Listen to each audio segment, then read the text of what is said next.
Alright, what's up guys, it's KOSDFF here, and for today's video I got a question to propose to you guys, one in which I'm hoping you guys get extremely active in the comment section answering and giving your opinion and point of view about, and that is, do we need forced game chat in a couple game modes in Call of Duty Black Ops 3? But as this video goes on, I want you guys to frame the question, if not whether you prefer this, I had your high, bitch. Well, that's an offensive emblem. over this, or whether you prefer this. Hey, what's up, guys? Hello? Over this. Right now, there's a kid with an assault shield. Oh, you're gonna get that hot teabag. Oh. Or in general, you want this back. Shut the fuck up. Man. Ah, that felt good. Or you'd rather keep this. 3-piece and a kill cam.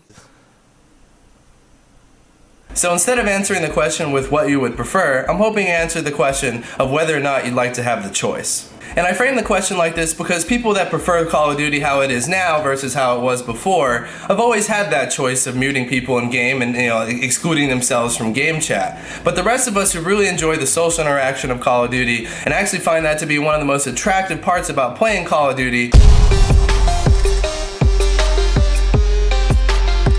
So what do I mean by forced game chat for all of you guys that are unfamiliar or new to the Call of Duty franchises? Back in the day, being Call of Duty Ghost, AW, Black Ops 2, Modern Warfare 3, they had forced game chat and search and destroy, hardcore search and destroy, and gun game, which led to these game modes being some of the most popular game modes in Call of Duty history. And I don't know about you guys, but for myself, I went to play these game modes simply because I knew there'd be a lot of people with mics and that we get to talk a lot about the game. It would increase, I guess, teamwork, and we'd probably do better if we could, communicate and search and destroy. Not so much gun game. Gun game was just all about talking crap. And do not underestimate that. Although no one really likes to admit it, one of the funnest parts about playing Call of Duty is just roasting the person you just killed or just totally talking smack to the person you just beat. And I think everyone can understand that because although you might not enjoy getting roasted after you lose a match, what would it be like if you won the very next game and you were just gloating and celebrating and everything and then no one was there to react, no one was there to hear it, and it was just this blankness.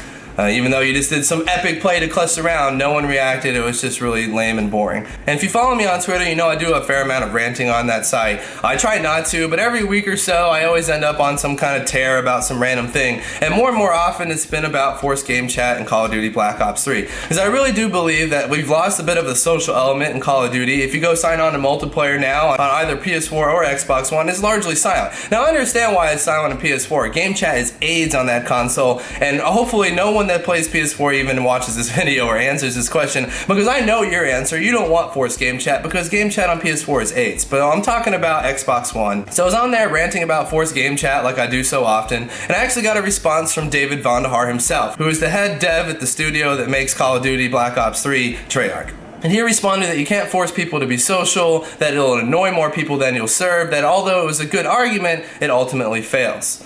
Now, I love David Vonderhaar, even though the 2 times I met him, he yelled at me and then roasted me about screwing up in my vlog that I was trying to make. He's still the homie and the designer of one of the best games in video game history. I do strongly disagree with his answer. Now, I responded with a whole bunch of stuff about being able to mute and that some of us really enjoyed the social aspect of Call of Duty and meeting strangers and, just generally socializing on Call of Duty. The best response actually came back from SUK, or Straight Up Knives, who stated that you could make it a more social environment by having a few game modes with forced game chat, that people are more likely to talk in a bar than they are in a library. And I strongly agree with him because I honestly believe if you force game chat and search and destroy, hardcore search and destroy, gun game, it would actually just lead to more social interaction as a whole on Call of Duty, not just specifically in those game modes. Because everyone switches around game modes, and if you're in chat talking with all your friends and socializing and search and destroy, and you switch to team deathmatch, you're probably not going to go instantly jump into a private lobby, or at least you're not more likely to do it if you're already having fun here in game chat. Even Merc Music joined in, strongly endorsing our opinion that we need forced game chat so that Call of Duty can be social again. So if you made it this far in the video, you've probably already commented that the only reason why KOSDFF wants this is so that he can troll and make his videos easier and mess with people and just generally grief people online. Now, you're not incorrect, you're just not totally right. I do want it for a little bit of self-serving reasons, but it's not the only reason. Of course, I want to make trolling videos a little easier, and I love interacting and roasting and talking smack with random people online.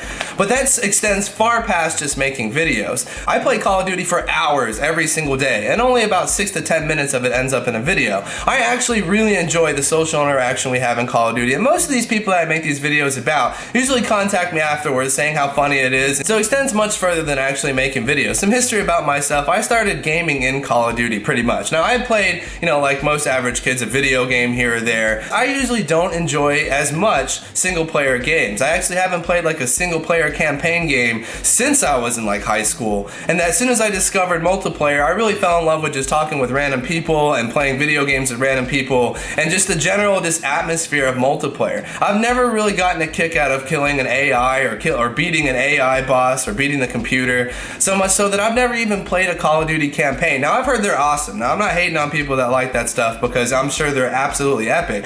Just myself, I just didn't really ever enjoy killing a computer or the AI. I'd rather compete against people online. Even Straight Up Knives brought that up again, saying, it's almost comforting when you're playing your video game and you kill someone, you hear their death chatter. After your game, you get into the lobby and there's a whole bunch of people talking because you feel like you're not alone sitting in your room playing a video game, which is generally the truth. It brings it so that you're not just sitting there playing against yourself, playing against the AI, playing against the computer, but there's actually a whole bunch of other people out there playing the game, and this communication leads to something called community. Something in Call of Duty I feel like is dipped quite a lot, not only just from having no forced game check. I do realize there are other factors that weigh into Call of Duty having less social interaction, things like having new consoles, them having to update the controller so you didn't need some stupid adapter to plug in your mic, PS4 chat being straight up AIDS. But I do think if we're ever going to get back to the Black Ops 2 search and destroy style of Call of Duty, where there's a whole bunch of people talking, you never know who you're going to meet, you never know who you're going to run into, I feel like the only way to get back to that is to force game chat in a couple modes like search and destroy, hardcore search and destroy, and gun game. And my final response to Vanahar's tweet of saying you can't force people to be social and that you'll annoy more people than you serve, I feel like that opinion is predicated on people using game chat to talk about Call of Duty stuff, and it presumes everybody on game chat wants to talk about what bomb site to go plant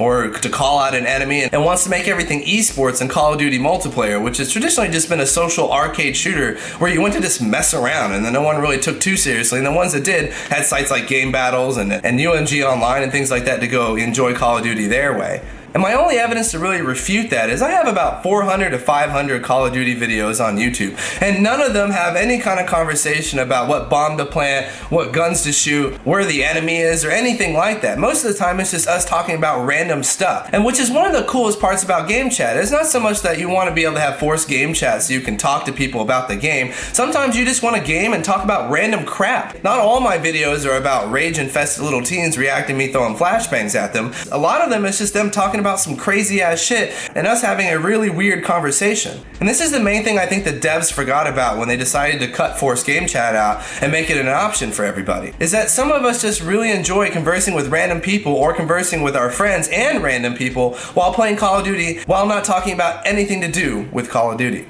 Now, I wanted to end this video with a response to a predicted response by you guys watching this video, and that is that Call of Duty Black Ops 3 and Call of Duty Advanced Warfare both had the option to switch from party chat to game chat. That obviously if nobody's in game chat, everybody is preferring to be in party chat, and everything I'm arguing doesn't make sense because people have really just changed and everybody would rather play Call of Duty in private matches or on Skype or on TeamSpeak with just their friends and not talk to random people at all. And I really only have one response to this because I get on Call of Duty Black Ops 3 and there's a whole bunch of people with mics and they're all in party chat, which obviously means in Call of Duty Advanced Warfare and in Call of Duty Black Ops 3 they have the option to switch from party chat to game chat, and that actually the majority of people have switched over to party chat because that's actually what they prefer. My only counter argument is that there is a really big difference between being in a game, talking with your friends, seeing a whole bunch of people with mics, not being able to hear them, so you go into party chat so that the people in your game can't randomly hear you rage or hear what you and your friends are talking about, versus being in a game where everybody has mics and everyone's in game chat. So I'm guessing a lot of people in party chat aren't in party chat because they don't like game chat and don't want to talk to random people. It's because no one else has a mic, and when the lobby is completely silent, you don't want to be the only person with a mic, so you go into private chat so people can't hear you randomly rage or the potentially embarrassing things you say to your friends. But if everyone's in game chat, that reservation or that fear doesn't exist because everybody's in there spewing random stuff. So for all the people who actually enjoy Call of Duty the way it is now versus the way it used to be, you guys have always had the mute button. You've always had the choice. We just want the same thing. Please comment below with what you prefer. I actually have a Twitter poll in the description of this video as well where you can go vote on my Twitter. I'll put the 2 options on there. And just a reminder, I want you guys to frame this question of not whether you prefer the AIDS game chat of Black Ops 2 or the complete silence of Black Ops 3, but whether or not you want the choice to choose. I will say if you're voting to keep Call of Duty how it is because you'd rather not run into random AIDS mics in game chat, I've made some of my best friends playing online Call of Duty, believe it or not, and it's actually changed my entire life. So that, you know, everything that's good in life might come with a little bit of cost, and that trading some random 7-year-old screaming into his mic during the loading screen might be worth having people actually talking in Call of Duty. Because I don't know about you guys, but I love Call of Duty Black Ops 3. I think it's an amazing video game, but I can't help but shed a little tear when I get on multiplayer and it's just a desert, a complete silent wasteland of no one talking and everyone being in private game chat. And I really think we've lost the sense of community because of it. So let's see if we can change their minds. Leave a like if you enjoyed the video. Please comment below with your opinion or your point of view. Please vote in the Twitter poll, and I'm out. Peace.